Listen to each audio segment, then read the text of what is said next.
उत्तर भारत और दिल्ली में फरवरी के दूसरे सप्ताह में ही मौसम बदल गया है। दिन में धूप तेज और गर्म लगने लगी है। सर्दी अब धीरे धीरे खत्म होने लगी है। पिछले 2 दिन से तेज हवाएं थम गई हैं, इसलिए दोपहर की धूप अब चुभने लगी है।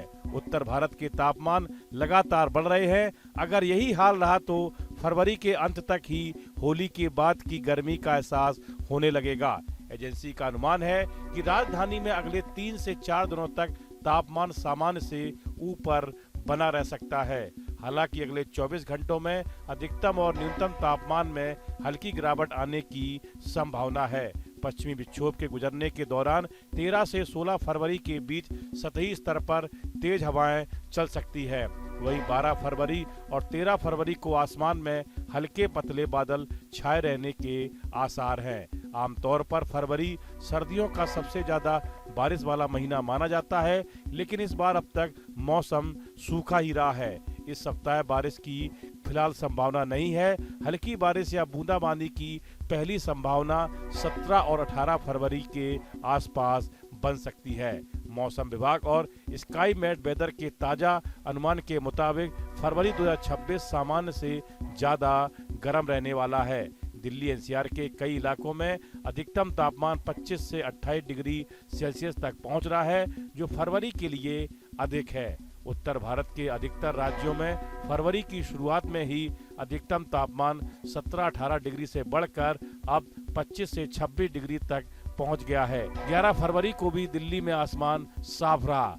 न्यूनतम तापमान 26 डिग्री के आसपास और अधिकतम 26 डिग्री सेल्सियस तक रह सकता है। वहीं पंजाब, हरियाणा, राजस्थान और उत्तर प्रदेश के मैदानी इलाकों में भी पारा तेजी से चढ़ रहा है। मौसम विशेषज्ञों का कहना है कि इस बार सर्दी की विदाई जल्दी हो रही है और फरवरी के अंत तक गर्मी और बढ़ सकती है। मुंबई, चेन्नई और बेंगलुरु जैसे शहरों में फरवरी में ही गर्मी शुरू हो गई है। मुंबई में अधिकतम तापमान 35 डिग्री तक पहुंच गया है, जो सामान्य से लगभग 4 डिग्री ज्यादा है।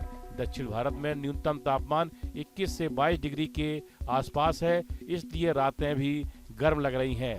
मौसम विभाग के अनुसार फरवरी में देश के ज्यादातर हिस्सों में दिन और रात का तापमान सामान्य से ज्यादा रहने वाला है। मौसम विशेषज्ञों का ये भी कहना है कि इस बार सर्दी की अवधि छोटी रही है। पश्चिमी विक्षोभ कमजोर पड़ गए हैं और दिन में सूरज की तपिश बढ़ गई है। हालांकि रातें अभी भी ठंडी हैं। यह जलवायु परिवर्तन का भी एक संकेत हो सकता है, जिससे गर्मी जल्दी आ रही है। जब आसमान साफ होता है तो सूर्य की रोशनी सीधे जमीन तक पहुंचती है और सतह को अधिक कुशलता से गर्म करती है, जिससे दिन के तापमान में बढ़ोतरी होती है। वहीं उत्तराखंड, हिमाचल प्रदेश और जम्मू कश्मीर में पश्चिमी विक्षोभ यानी वेस्टर्न डिस्टर्बेंस एक्टिव है, जिसकी वजह से 14-15 फरवरी को हल्की सी मध्यम और ऊंचाई वाले इलाकों में बर्फबारी हो सकती है। इससे पहाड़ों पर तो ठंड बढ़ी है, लेकिन मैदानों तक इसका असर कम पहुंच रहा है। मौसम अनुमान के मुताबिक 13 और 16-17 फरवरी को भी कुछ जगहों पर बारिश और बर्फबारी के आसार हैं। इस वीडियो पर हाल इतना ही। आप बने रहिए न्यूज नेशन के डिजिटल प्लेटफॉर्म के साथ। आपके मोबाइल पर तुरंत आएगी ब्रेकिंग न्यूज। स्क्रीन पर सबसे पहले दिखेगी बड़ी खबर। देश दुनिया की हर खबर एक जगह। अब आपके मोबाइल पर तुरंत फटाफट इंस्टॉल कीजिए न्यूज नेशन ऐप और रखिए खुद को अपडेट।